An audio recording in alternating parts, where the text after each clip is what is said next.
എല്ലാവർക്കും Aussie Malabar family വ്ളോഗ്സിൻ്റെ ഒരു പുതിയ വീഡിയോയിലേക്ക് സ്വാഗതം. ഞാനിപ്പം പറയാൻ പോകുന്ന കാര്യം എന്ന് പറഞ്ഞാൽ നമുക്ക് എല്ലാവർക്കും അറിഞ്ഞിരിക്കേണ്ട ഒരു കാര്യമാണ്. ഇപ്പം ഞങ്ങൾ താമസിക്കുന്ന ലിസ്മോർ ഈ നോർത്തേൺ റിവേഴ്സ് ഏരിയയിൽ ഇപ്പം cyclone and moderate major flooding declare ചെയ്തിട്ടുണ്ട്. അപ്പം നമുക്ക് എങ്ങനെ പ്രിപ്പയർ ചെയ്യാമെന്നുള്ളതാണ് ഞാൻ പറയാൻ പോകുന്നത്. ഇതൊരു ജനറൽ എൻ്റെ ഒരു ഐഡിയയിലുള്ള കാര്യങ്ങളാണ്. ഞാൻ എഴുതി വെച്ചിട്ടുണ്ട്, വെച്ചാൽ എനിക്ക് മറന്നു പോകും, അതുകൊണ്ടാണ്. അപ്പോൾ സൈക്ലോൺ ആൽഫ്രഡ് ആണ് from sunshine cost port McQuarrie എന്ന് പറഞ്ഞ ആ സ്ഥലം വരെ. അപ്പം ഇന്ന് രാത്രി തൊട്ട് നാളെ മറ്റന്നാളും വീക്കെൻഡ് വരെയും വെരി ഹൈ അലേർട്ടിലാണുള്ളത്. പിന്നെ നോർത്തേൺ റിവേഴ്സ് ഇവിടെ ലിസ്മോറിൽ ഓൾറെഡി ഫ്ലഡ് ആയ സ്ഥലമാണ്. അപ്പം ഇനിയൊരു മേജർ ഫ്ലഡിങ് കൂടെ താങ്ങാൻ ശരിക്കും കമ്മ്യൂണിറ്റിക്ക് പറ്റൂല. അപ്പം നമുക്ക് വീട്ടിൽ എന്തൊക്കെ ചെയ്യാമെന്നുള്ളതാണ്. അപ്പം എപ്പോഴും നമ്മുടെ വീട്ടിലൊരു എമർജൻസി ബാഗ് തയ്യാറാക്കി വെക്കണം. അത്യാവശ്യമായിട്ട് എവിടെയെങ്കിലും പോകുമ്പോൾ എടുക്കാനോ അല്ലെങ്കിൽ ഇങ്ങനെയുള്ള എമർജൻസി ഡിക്ലെയർ ചെയ്യുമ്പോഴൊക്കെ യൂസ് ചെയ്യാനായിട്ടുള്ള ഒരു ബാഗാണ്. അതിനകത്ത് എന്തൊക്കെ വേണം? മെയിനായിട്ട് നമ്മുടെ നിത്യോപയോഗ സാധനങ്ങളാണ്. ബ്രഷ്, പേസ്റ്റ്, പിന്നെ നമ്മുടെ പേഴ്സണൽ ഹൈജീനുള്ള കാര്യങ്ങൾ, ഡ്രസ്സ് വെതറിനനുസരിച്ച് വേണം. പിന്നെ വിൻ്റർ ആണെങ്കിൽ വിൻ്റർ ക്ലോത്ത്, സമ്മർ ആണെങ്കിൽ സമ്മർ. പിന്നെ അണ്ടർവേഴ്സ് മറക്കരുത്. പിന്നെ നമ്മുടെ മെഡിസിൻസ് എടുക്കാൻ മറക്കരുത്. പിന്നെ അതിനകത്ത് വേണ്ടതെന്ന് പറഞ്ഞാൽ നമ്മുടെ ഡോക്യുമെൻറ്റ്സ് ഇല്ലേ, പിന്നെ മാരേജ് സർട്ടിഫിക്കറ്റ്, ബർത്ത് സർട്ടിഫിക്കറ്റ്, പിന്നെ നഴ്സിങ്ങിൻ്റെ അല്ലെങ്കിൽ നമ്മുടെ എഡ്യൂക്കേഷൻ ക്വാളിഫിക്കേഷൻ, അങ്ങനെയുള്ള സർട്ടിഫിക്കറ്റ്സൊക്കെ ഒരു ഫയലിലാക്കിയിട്ട് നന്നായിട്ട് വെക്കണം. നമ്മൾ ഓൺലൈൻ ഡ്രൈവിലൊക്കെ നമ്മൾ സേവ് ചെയ്യുന്നുണ്ട്, എന്നാലും നമ്മുടെ ഒറിജിനൽ കോപ്പി ഉണ്ടാവില്ലേ, അതൊക്കെ എടുത്തിട്ട് സൂക്ഷിച്ച് വയ്ക്കുക ഒരു ബാഗിനകത്ത്. ടവല്, പിന്നെ കുളിക്കാനുള്ള സാധനങ്ങൾ, ഷാംപൂ, സോപ്പാണെങ്കിൽ സോപ്പ്. ഇപ്പം നമുക്ക് 2 പേർക്കാണെങ്കിൽ 2 പേരുടെ ബാഗ് റെഡിയാക്കി വെക്കാം. അത് നമുക്കിപ്പം എപ്പോഴാണ് നമുക്ക് ഇവിടുന്ന് മാറി താമസിക്കേണ്ടതെന്നൊന്നും പറയാൻ പറ്റില്ലല്ലോ. അപ്പം അത് എമർജൻസി ആയിട്ട് പോകുന്ന, ശരിക്കും ഞങ്ങളുടെ കയ്യിൽ എപ്പോഴും ഒരു ബാഗ് തയ്യാറാക്കി വെച്ചിട്ടുണ്ട്. അത് എല്ലാ വർഷം എടുത്ത് നോക്കുമ്പം ഇത് പഴകിയ ഡ്രസ്സാണല്ലോ എന്ന് പറഞ്ഞാൽ നമ്മൾ പുതിയത് സെറ്റ് എടുത്ത് വയ്ക്കും. പിന്നെ നമ്മുടെ തടിയൊക്കെ മാറുമല്ലോ, അതിനനുസരിച്ചുള്ള ഡ്രസ്സൊക്കെയാണ് നമ്മളെടുത്ത് വയ്ക്കാറ്. അപ്പോൾ നിങ്ങൾ എല്ലാവരും വീട്ടിൽ അങ്ങനെ ഒരു ബാഗ്, എമർജൻസി ബാഗ് സെറ്റാക്കി വെക്കേണ്ടത് അത്യാവശ്യമാണ്. അപ്പോൾ നിങ്ങൾക്ക് ഓസ്ട്രേലിയയിൽ മിക്കവാറും എല്ലാ സ്ഥലങ്ങളിലും തന്നെ ഫ്ലഡ് അല്ലെങ്കിൽ സൈക്ലോൺ അല്ലെങ്കിൽ ബുഷ് ഫയർ ഇതൊക്കെ വരുന്ന സ്ഥലങ്ങളാണ്. അപ്പോൾ ഓസ്ട്രേലിയയിലുള്ള അതർ കൺട്രീസിൽ ഇങ്ങനെയുള്ള സ്ഥലങ്ങളൊക്കെ ഉണ്ടെങ്കിൽ നിങ്ങളെപ്പോഴും തയ്യാറായിട്ട് ഇരിക്കേണ്ടതാണ്. പിന്നെയെന്ന് പറഞ്ഞാൽ ഇപ്പോൾ ഇവിടെ സൈക്ലോൺ ആണ് വരുന്നത്. ഔട്ട്സൈഡിലുള്ള ഫേർണിച്ചേഴ്സൊക്കെ ഉണ്ടാവില്ലേ, ഔട്ട്ഡോർ, പിന്നെ മേശ, കസേര, പ്ലാന്റ്സ്, അതൊക്കെയെന്ന് പറഞ്ഞാൽ ഫ്ലൈ ചെയ്യും. സൈക്ലോൺ എന്ന് പറഞ്ഞാൽ അറിയാലോ, കൊടുങ്കാറ്റ് ആ ഒരു രീതിയിലാണ് വരുന്നത്. അത്രയും ശക്തിയായിട്ട് വീശുമെന്നാണ് പറഞ്ഞിട്ടുള്ളത്. അതുകൊണ്ട് സാധനങ്ങളൊക്കെ മടക്കി വയ്ക്കുക, അല്ലെങ്കിൽ സേഫായിട്ട് കെട്ടി വയ്ക്കുക, അല്ലെങ്കിൽ എടുത്ത് അകത്ത് വയ്ക്കുക എന്നുള്ളതാണ്. പിന്നെ ഇവിടെ പറഞ്ഞതെന്ന് പറഞ്ഞാൽ എസ്പെഷ്യലി കോസ്റ്റൽ ഏരിയയിൽ താമസിക്കുന്നവർ ചെയ്യേണ്ട കാര്യം എന്ന് പറഞ്ഞാൽ വിൻഡോ ടേപ്പ് ചെയ്യണം. വിൻഡോ ടേപ്പ് ചെയ്യാന്ന് പറഞ്ഞാൽ നമ്മുടെ വിൻഡോ ഗ്ലാസ് ആണ്, ഇവിടുത്തെയൊക്കെ വിൻഡോ നിങ്ങൾക്ക് ഇവിടെ കാണാൻ പറ്റും കേട്ടോ. ഇത് ഇങ്ങനെയുള്ള ഇതാണ്. അപ്പം പുറത്തുനിന്നുള്ള പിന്നെ എന്തെങ്കിലും ഒബ്ജക്ട്സ് ഒക്കെ വന്നിട്ട് മീൻസ് കാറ്റടിക്കുമ്പോൾ എന്തൊക്കെ വരാമെന്ന് പറയാൻ പറ്റില്ലല്ലോ. അപ്പം നമ്മുടെ വിൻഡോ ഒക്കെ ഡാമേജ് ആയി പോകുന്നത് കൊണ്ട് വിൻഡോയിൽ പിന്നെ കാർഡ്ബോർഡ് വെച്ചിട്ട് ടേപ്പ് ചുറ്റും ഒട്ടിക്കണം. അത് എസ്പെഷ്യലി കോസ്റ്റൽ ഏരിയാസിൽ താമസിക്കുന്നവർ, പിന്നെ നിങ്ങൾക്ക് പറ്റുവാണെങ്കിൽ നിങ്ങളുടെ വീട്ടിൽ ചെയ്യുന്നത് അത്യാവശ്യം നല്ലതായിരിക്കും. അതൊരു കാര്യം ചെയ്യണം. പിന്നെ വീടിൻ്റെ കാര്യം പറയുകയാണെങ്കിൽ, വീട്ടിലാണെങ്കിൽ നമ്മൾ പവർ എന്തായാലും പോകാൻ ചാൻസ് ഉണ്ട്. അപ്പോൾ അതിനനുസരിച്ച് കുക്കിംഗ് ചെയ്യാനുള്ള ഗ്യാസ് സ്റ്റോപ്പ്, ഇലക്ട്രിസിറ്റിയിലാണ് കുക്ക് ചെയ്യുന്നതെങ്കിൽ അതൊരു പ്രശ്നമാവും. അപ്പം ഗ്യാസ് വാങ്ങുക. പിന്നെ ഗ്യാസ്, കുക്ക് ടോപ്പ്, അങ്ങനെയുള്ള കാര്യങ്ങൾ വാങ്ങാം. പിന്നെ ഇഷ്ടംപോലെ വെള്ളം വാങ്ങി വെക്കണം. എന്ന് വെച്ചാൽ ഫ്ലഡിങ് വന്നിട്ടുണ്ടെങ്കിൽ നമ്മുടെ വാട്ടർ സിസ്റ്റം സ്യൂറേജും അങ്ങനെ മോശം വാട്ടറും ഒക്കെ ആയിട്ട് മിക്സ് ചെയ്തിട്ട് വാട്ടർ കുടിക്കാൻ പറ്റാത്ത അവസ്ഥയാണ്. തിളപ്പിച്ചിട്ട് പോലും കുടിക്കരുതെന്നാണ് പറയുന്നത്. അപ്പം നമുക്ക് വാങ്ങാൻ പറ്റുന്ന വാട്ടർ ആണെങ്കിൽ വാങ്ങി വെക്കുക, അല്ലെങ്കിൽ വീട്ടിൽ ജഗ്സൊക്കെ ഒന്ന് ഫുള്ളാക്കി കംപ്ലീറ്റ് ആക്കി വെക്കുകയാണെങ്കിൽ വെക്കുക. പിന്നെ വേറൊരു കാര്യം ചെയ്യാനുള്ളതെന്ന് പറഞ്ഞാൽ, നിങ്ങൾക്ക് അത്യാവശ്യം എല്ലാ വീടുകളിലും തന്നെ ബാത്ത് ടബ് ഉണ്ടാവുമല്ലോ. ബാത്ത് ടബിൽ വെള്ളം നിറച്ച് വയ്ക്കുക. പിന്നെ കറണ്ട് ഇല്ലെങ്കിലും മോട്ടർ അടിക്കാൻ പറ്റിയില്ലെങ്കിൽ അത് യൂസ് ചെയ്ത് ടോയ്ലറ്റിലൊക്കെ പോകാമല്ലോ. പിന്നെ മെയിനായിട്ട് സൂക്ഷിക്കേണ്ടതെന്ന് പറഞ്ഞാൽ, കുട്ടികളുടെ വീടാണെങ്കിൽ കുട്ടികളെ പ്രത്യേകം ശ്രദ്ധിക്കണം. വാതിൽ ലോക്ക് ചെയ്ത് ഇടുക. അല്ലെങ്കിൽ വാതിൽ ലോക്ക് ചെയ്തിട്ടിട്ട് നിങ്ങൾ വേറെ ബാത്റൂമിൽ നിന്ന് കുളിച്ചാലും കുഴപ്പമില്ല. മെയിൻലി കുട്ടികളെ ശ്രദ്ധിക്കണം. കുട്ടികളെ ശ്രദ്ധിക്കണം. അത് ഇമ്പോർട്ടൻ്റ് ആയൊരു കാര്യമാണ് കേട്ടോ. നമ്മൾ അതൊക്കെ യൂസ് ചെയ്യുമ്പോൾ നമ്മുടെ സേഫ്റ്റിയും കൂടെ നമ്മൾ നോക്കണം. പിന്നെ അത്യാവശ്യം മെഡിസിൻസ്, പാനഡോള്, പനിയുടെ മരുന്ന്, പിന്നെ പ്രിസ്ക്രിപ്ഷൻ മെഡിക്കേഷൻസ്, അതൊക്കെ നമ്മൾ അത്യാവശ്യമായിട്ട് വാങ്ങി വെക്കണം.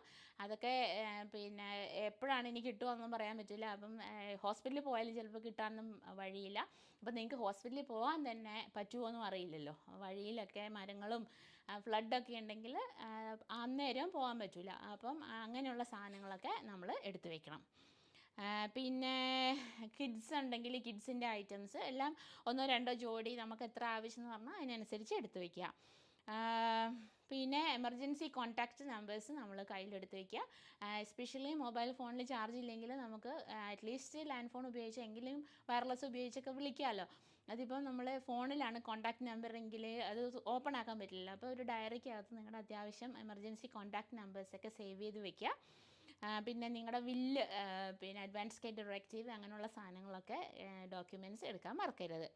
പിന്നെ മെയിനായിട്ട് കണ്ടെന്ന് ടോർച്ച് എന്ന് പറഞ്ഞാൽ നമ്മളെല്ലാവരും ഇപ്പം മൊബൈലിൻ്റെ പിന്നെ ലൈറ്റൊക്കെ ഉപയോഗിച്ചാണ് സാധാരണ ഇപ്പം നമ്മൾ അത്യാവശ്യം കാര്യങ്ങളൊക്കെ ചെയ്യുന്നത്. അപ്പം മൊബൈൽ ചാർജ് ഇല്ലെങ്കിൽ എന്ത് ചെയ്യും? അപ്പം ബാറ്ററി ഓപ്പറേറ്റഡ് ടോർച്ച് 1, 2, 3 ഒക്കെ എടുക്കാൻ പറ്റുവാണെങ്കിൽ നല്ലതാണ്.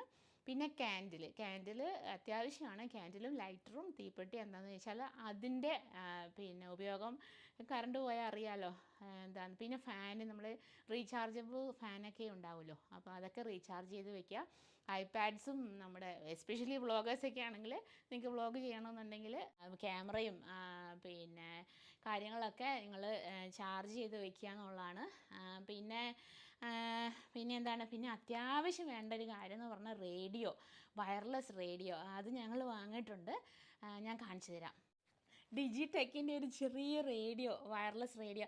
നിങ്ങൾക്ക് ഇതൊക്കെ കാണുമ്പോൾ ഒരു പുച്ഛമല്ലേ? എന്താ വെച്ചാൽ ഇതൊക്കെ മൊബൈലില്ലേ, നമ്മൾ എപ്പം വേണമെങ്കിലും അത്യാവശ്യത്തിന് സാധനങ്ങൾ കിട്ടുമല്ലോ എന്ന്. അപ്പം ഇതിൻ്റെയൊക്കെ ആവശ്യകത മനസ്സിലാവുന്നത് ഇങ്ങനെയുള്ള അത്യാവശ്യ ഘട്ടങ്ങളിലാണ്.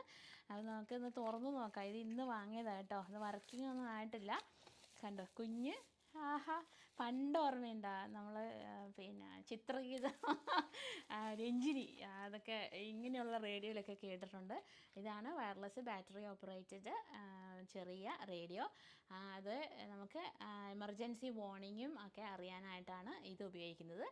അത്യാവശ്യമാണ് കേട്ടോ. നമുക്ക് മൊബൈലുണ്ടെന്ന് പറഞ്ഞിട്ട് കാര്യമില്ല, എത്ര ഉണ്ടെങ്കിലും ചാർജ് ഇല്ലെങ്കിൽ തീർന്നു. അപ്പം ഇതാണെങ്കിൽ ബാറ്ററി നമുക്ക് ഇഷ്ടംപോലെ വാങ്ങി വെക്കാമല്ലോ, ബാറ്ററി ഓപ്പറേറ്റഡ് ആണ്. ഇങ്ങനെയുള്ള സാധനങ്ങളൊക്കെ നിങ്ങൾ വാങ്ങി വയ്ക്കുക. പിന്നെ എമർജൻസി വാർണിംഗ് നമ്മൾ അപ് ടു ഡേറ്റ് ആയിട്ട് കേട്ടിരിക്കണം. ഇവാക്യുവേഷൻ പറയുകയാണെങ്കിൽ അന്നേരം നമ്മൾ ഇവാക്യുവേറ്റ് ചെയ്ത് പോകണം. അവർ ഇവിടുത്തെ ഒഫീഷ്യൽസ് പറയുന്നത് ശ്രദ്ധിച്ച് കേൾക്കണം. അല്ലെങ്കിൽ നിങ്ങൾക്ക് പിന്നെ സാധാരണ നമ്മൾ നാട്ടിലൊക്കെ കണ്ടിട്ടില്ലേ, ഫ്ലഡ് വന്നപ്പം കുറേ പേര് പറഞ്ഞു ഞങ്ങൾ വീട്ടിൽ നിന്ന് മാറി താമസിക്കില്ല എന്ന് പറഞ്ഞാൽ അവരൊക്കെ അപകടത്തിലായിട്ടുണ്ട്. അത് നിങ്ങളുടെ റിസ്ക്കാണ്. പക്ഷേ എൻ്റെ ഒരു അഭിപ്രായത്തിലെന്ന് പറഞ്ഞാൽ നിങ്ങൾ എമർജൻസി വാർണിംഗ് തരുവാണെങ്കിൽ നിങ്ങൾ അത്യാവശ്യമായിട്ട് അത് അനുസരിക്കുക. പിന്നെ ആംബുലൻസിൻ്റെ കോൺടാക്റ്റ് നമ്പർ, ഫയർ, ഇതിൻ്റെയൊക്കെ പിന്നെ ഇലക്ട്രിസിറ്റിയുടെ കോൺടാക്റ്റ് നമ്പർ, ഇതൊക്കെ നിങ്ങൾ സേവ് ചെയ്ത് വെക്കണം. സേവ് ചെയ്ത് വെക്കുക എന്ന് പറഞ്ഞാൽ എഴുതി വെക്കണം എന്നാണേ, അല്ലാതെ നിങ്ങളുടെ ഫോണിൽ മാത്രം സൂക്ഷിക്കരുതെന്നാണ് പറയുന്നത്. ഫുഡ്, പാക്കറ്റ് ഫുഡ്, അത്യാവശ്യം കഴിക്കാൻ പറ്റിയ പിന്നെ ഫുഡൊക്കെ വാങ്ങി വയ്ക്കുക. ഇൻസ്റ്റൻ്റായിട്ട് നമുക്ക് പെട്ടെന്ന് കുക്ക് ചെയ്യാൻ പറ്റുന്ന ഫുഡൊക്കെ നിങ്ങൾ വാങ്ങി വയ്ക്കുക. ഇവിടെ എങ്ങനെയാണ് എഫക്റ്റ് ചെയ്യാൻ പോകുന്നതെന്ന് അറിയില്ല. പുറത്ത് നല്ല മഴ പെയ്യുന്നുണ്ട് ഓൾറെഡി, അതുകൊണ്ടാണ് ഞാൻ പിന്നെ വീട്ടിൻ്റെ അകത്തുനിന്ന് വീഡിയോ ചെയ്യുന്നത്. അപ്പം മെയിനായിട്ടുള്ള ഒരു കാര്യം പറയാമെന്ന് പറഞ്ഞാൽ നിങ്ങൾ ഫ്ലഡ് വാട്ടറിലൂടെ ഡ്രൈവ് ചെയ്യരുത്. ദയവ് ചെയ്ത് നിങ്ങൾക്ക് അതിൻ്റെ ഡെപ്ത് എത്രയാണെന്ന് ശരിക്കും മനസ്സിലാകാൻ പറ്റില്ല. നമ്മുടെ ടയറിൻ്റെ ഗ്രിപ്പ് പോവും, പിന്നെ വണ്ടി പോകുന്നത് എങ്ങോട്ടാണെന്ന് മനസ്സിലാവില്ല. അതുകൊണ്ട് നിങ്ങൾ ഫ്ലഡ് വാട്ടറിലൂടെ ഒരു കാരണവശാലും ഡ്രൈവ് ചെയ്യരുത്. അത് മെയിനായിട്ടുള്ള കാര്യമാണ്. ഒരു വിധത്തിലും റിസ്ക് എടുക്കരുത്, എസ്പെഷ്യലി വാട്ടറിൻ്റെ കാര്യത്തിൽ നിങ്ങൾക്കറിയാമല്ലോ. പിന്നെ കടകളിലൊക്കെ ശരിക്കും ഞങ്ങൾ താഴെ ഇന്ന് ഷോപ്പിങ്ങിന് പോയപ്പോൾ കണ്ടു, അവർ പിന്നെ ഇതില്ലേ സാൻഡ് ബാഗ്സൊക്കെ ഇട്ടിട്ട് എല്ലാം പ്രിപ്പയർ ആയിട്ട് നിൽക്കുവാണ്. സൈക്ലോൺ ആൽഫ്രഡ് നമ്മളെ ഹിറ്റ് ചെയ്യുമോ ഇല്ലയോ എന്ന് അറിയില്ല, എന്നാലും നമ്മൾ പ്രിപ്പയർ ആയിട്ടിരിക്കണം. ഇത് സൺഷൈൻ കോസ്റ്റ് തൊട്ട് പോർട്ട് മക്വാറി വരെയുള്ള സ്ഥലങ്ങളിൽ വാർണിംഗ് ഉണ്ട്. അപ്പോൾ അവിടെയുള്ള എല്ലാ മലയാളികളും എല്ലാ ആൾക്കാരെയും നമ്മൾ ഓർക്കുന്നു. എല്ലാവരും സേഫായിട്ടിരിക്കട്ടെ, സേഫായിട്ട് ഇരിക്കുക. നമ്മളും കൂടെ ഒഫീഷ്യൽസിൻ്റെ കൂടെ പ്രിപ്പയർ ചെയ്തിരിക്കണം. എന്നാൽ മാത്രമേ നമ്മളുടെ സേഫ്റ്റിയും നമ്മുടെ കമ്മ്യൂണിറ്റിയുടെ സേഫ്റ്റിയും നമുക്ക് ഉറപ്പാക്കാൻ പറ്റുള്ളൂ. നിങ്ങൾക്ക് ചെയ്യാൻ പറ്റാവുന്ന ഹെൽപ്പൊക്കെ ഒന്ന് ചെയ്യുക. പിന്നെ മീൻസ് ഹില്ലി ഏരിയയിലൊക്കെ താമസിക്കുന്നവരാണെങ്കിൽ പിന്നെ ഹോസ്പിറ്റലിലെ സ്റ്റാഫും ഏതെങ്കിലും വർക്ക് ഏരിയയിലൊക്കെ സ്റ്റാഫിനൊക്കെ അത്യാവശ്യമായിട്ട് യൂസ് ചെയ്യണമെങ്കിൽ നിങ്ങൾ അതിനുള്ള സൗകര്യം ഉണ്ടാക്കി കൊടുക്കുക. നിങ്ങൾക്ക് പറ്റുവാണെങ്കിൽ ചെയ്താൽ മതി കേട്ടോ, അല്ലാതെ നിർബന്ധമില്ലല്ലോ. പിന്നെ അങ്ങനെയൊക്കെയാണ് നമ്മളൊരു കമ്മ്യൂണിറ്റീനെ സെർവ് ചെയ്യുന്നത്. അതൊക്കെയാണ് ഈ ഒരു ചെറിയ വീഡിയോയിൽ പറയാൻ ഉദ്ദേശിച്ചത്. വേറൊരു കാര്യം എന്ന് പറഞ്ഞാൽ വണ്ടിയിൽ ഫുൾ ടാങ്ക് ഫ്യൂവൽ അടിച്ചു വയ്ക്കുക. പിന്നെ കുറച്ച് ക്യാഷ് എടുത്ത് വയ്ക്കുക കയ്യിൽ. ATM മെഷീനിൽ നമുക്ക് പോകാൻ പറ്റില്ല, അത്യാവശ്യമായിട്ട് നമുക്ക് പിന്നെ പൈസ ആവശ്യമുണ്ടെങ്കിൽ വേണ്ടേ, അതിന് വേണ്ടിയിട്ട് കുറച്ച് ക്യാഷ് കയ്യിലെടുത്ത് വയ്ക്കുക. ഫേസ്ബുക്കിലൊക്കെ ഒരുപാട് ഇൻഫർമേഷൻസ് ഒക്കെ വരും, അതെല്ലാം ശരിയാണോ എന്നൊന്നും അറിയില്ല. അപ്പം റിലയബിൾ സോഴ്സ് നമ്മുടെ കാലാവസ്ഥയുടെ ചാനൽ, അതിൽ വരുന്ന അപ്ഡേറ്റ്സ് ഒക്കെ കാണാം. അല്ലാതെ എല്ലാവരും അങ്ങോട്ടും ഇങ്ങോട്ടും ഫേസ്ബുക്കിൽ ഷെയർ ചെയ്യുന്ന പഴയ ന്യൂസൊക്കെ ഷെയർ ചെയ്ത് വരുന്നുണ്ട്. അപ്പോൾ അത് ശ്രദ്ധിക്കുക. ഇത് ജനറൽ ആയിട്ട് പറയുന്ന കാര്യമാണ്. ഫ്ലഡ്, സൈക്ലോണ്, ബുഷ് ഫയർ ഇതൊക്കെ വരുമ്പോഴത്തേനും ഇതെല്ലാ കാര്യങ്ങളും നമ്മുടെ ഒരു പ്രിപ്പയർ ആയിട്ട് ഇരിക്കേണ്ടത് അത്യാവശ്യമാണ്. അത് ഏത് കൺട്രിയിലാണെങ്കിലും അത് ഒരുപോലെ തന്നെയാണ്. എസ്പെഷ്യലി ഓസ്ട്രേലിയയിൽ ഒരുപാട് ഇപ്പം ടൗൺസ്വില്ലിൽ, കെയ്ൻസ് ആ ഭാഗത്തൊക്കെ സൈക്ലോണും ഫ്ലഡൊക്കെ വന്നു പോകുന്നത്. പിന്നെ ഗോൾഡ് കോസ്റ്റിലൊക്കെ ഈയിടെ പിന്നെ ഫ്ലഡ് ഉണ്ടായി. അങ്ങനെയുള്ള കാര്യങ്ങളൊക്കെ വരുമ്പോഴത്തേനും നമ്മൾ പ്രിപ്പയർ ആയിരിക്കണമല്ലോ. അതിന് വേണ്ടിയിട്ടാണ് ഈ വീഡിയോ ചെയ്യുന്നത്. അപ്പോൾ എല്ലാവർക്കും വീഡിയോ ഇഷ്ടമായിട്ടുണ്ടാവുമെന്ന് വിചാരിക്കുന്നു. ഇഷ്ടമാവുകയാണെങ്കിൽ ലൈക്ക് ചെയ്യുക, സബ്സ്ക്രൈബ് ചെയ്യുക, ഷെയർ ചെയ്യുക, പിന്നെ കമൻറ്റ്സ് ഇടുക. എന്നെ ലൈക്ക് ചെയ്യുക, സബ്സ്ക്രൈബ് ബട്ടണും പിന്നെ അതിൻ്റെ കൂടെയുള്ള പിന്നെ ബെൽ ഐക്കണും കൂടെ അമർത്തുവാണെങ്കിൽ നിങ്ങൾക്ക് ഞങ്ങളുടെ വീഡിയോസ് അപ്ഡേറ്റ് ആയിട്ട് കിട്ടുന്നതായിരിക്കും. അപ്പോൾ നിങ്ങൾക്ക് മനസ്സിലായി കാണുമല്ലോ. എമർജൻസി ബാഗ് പാക്ക് ചെയ്യുക, മെഡിസിൻസ്, ഡോക്യുമെൻറ്റ്സ്, ടോർച്ച്, മെഴുകുതിരി, പിന്നെ അത്യാവശ്യമുള്ള പിന്നെ കോൺടാക്റ്റ് നമ്പേഴ്സ്, റേഡിയോ, വാട്ടർ, പിന്നെ ഇനഫ് വാട്ടർ ഉണ്ടോ എന്ന് നോക്കുക. പിന്നെ പുറത്തുനിന്നുള്ള സാധനങ്ങളൊക്കെ അകത്തെടുത്ത് വയ്ക്കുക. പിന്നെ നിങ്ങളുടെ ബന്ധുക്കളൊക്കെ ഒന്ന് വിളിച്ച് പറഞ്ഞേക്കെ ഇങ്ങനെ ഒരു സംഭവം നടക്കാൻ പോകുന്നുണ്ട്. അവർ പാനിക്കാണ്ടല്ലോ, നമ്മൾ ഓക്കെ ആണോ അല്ലയോ എന്നുള്ളത്. നമ്മൾ എസ്പെഷ്യലി നമ്മുടെ നാട്ടിലൊക്കെ ഉള്ളവർക്ക് ഓസ്ട്രേലിയയിൽ ഇതേ കൊടുങ്കാറ്റടിക്കുന്നു എന്നൊക്കെ പറയുമ്പോഴത്തേനും അവർക്ക് വിഷമാവും. അപ്പം എല്ലാവരോടും ഒന്ന് പറയാം, നിങ്ങളെ അറിയിക്കാം എന്തെങ്കിലും ഉണ്ടെങ്കിൽ, അല്ലെങ്കിൽ നമ്മൾ സേഫ് ആണെന്ന് നിങ്ങൾ വിചാരിക്കുക എന്നുള്ളതാണ്. അപ്പം നിങ്ങളെല്ലാവരും സേഫായിട്ടിരിക്കുക, അങ്ങോട്ടും ഇങ്ങോട്ടും കമ്മ്യൂണിക്കേറ്റ് ചെയ്യുക, ഹെൽപ്പ് ചെയ്യാൻ പറ്റുന്നത് ചെയ്യുക. ഇത്രയൊക്കെയാണ് ഇന്നത്തെ വീഡിയോയിൽ പറയുന്നത്. അപ്പോൾ എല്ലാവർക്കും വീഡിയോ ഇഷ്ടമായിട്ടുണ്ടാവുകയാണെങ്കിൽ, ഇൻഫോർമേറ്റീവായിട്ട് തോന്നുവാണെങ്കിൽ നിങ്ങൾ വീഡിയോ ഒന്ന് ഷെയർ ചെയ്ത് കൊടുക്കുക. മറ്റുള്ളവർക്കും ഉപകാരപ്രദമാകുമെന്ന് അറിയില്ലല്ലോ. ചിലപ്പം ചെറിയ കാര്യങ്ങളൊക്കെ മറന്നു പോകുന്നവരുണ്ടാവും. ഇനിയും ഇതിൻ്റെ കൂടെ ആഡ് ചെയ്യാനുണ്ടാവും. എന്നാലും എനിക്കിപ്പം അത്യാവശ്യമായിട്ട് ഓർമ്മ വന്ന കാര്യങ്ങളാണ് ഞാൻ പറഞ്ഞത്. അപ്പം എല്ലാവർക്കും നന്ദി, നമസ്കാരം. ഇനി അടുത്ത വീഡിയോ ആയിട്ട് കാണുന്നവരേക്കും ബൈ.